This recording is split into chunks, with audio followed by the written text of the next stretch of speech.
Fox 56 News Chief Medical Contributor Dr. Ryan Stanton with us again in studio. This morning, he's furthering his conversation about artificial intelligence in the medical field.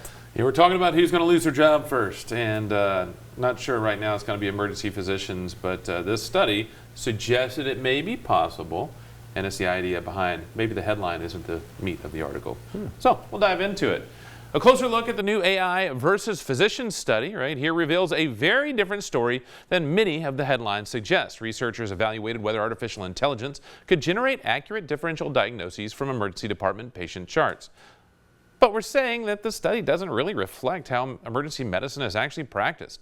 One of the biggest criticisms centers on what emergency physicians are trained to do. In the emergency department, physicians intentionally focus on identifying the more deadly conditions first, like heart attacks, strokes, sepsis, pulmonary emboli, even if those diagnoses ultimately turn out to not be the final answer. That means an emergency physician's list is possible diagnoses may differ from a system optimized to simply predict the most likely final diagnoses. Emergency medicine isn't the business of most likely, but the business of most deadly.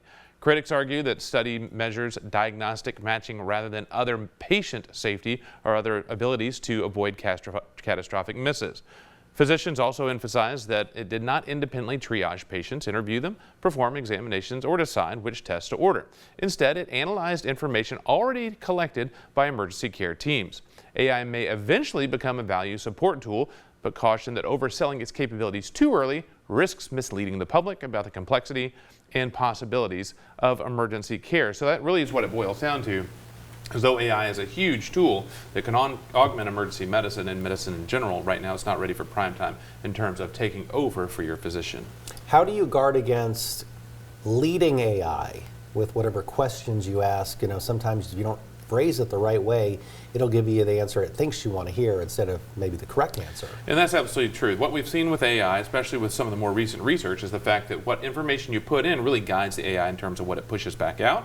And if you don't put in the right data, then it doesn't give you the right answers out. So physicians using AI, especially something like open evidence, can actually get great information out because we know what to target. Whereas general public, typically putting in information or symptoms, may not get the information that's necessary. In fact, more than half the time it's going to give you the wrong advice with regard to an emergency condition. So making sure that you still trust your physician, 911, emergency department, we will use the technology to support your care, not take over your care. All right, Doc, thanks so much. Thank you. I'll be right back. You're watching Fox 56 News, our home, your news.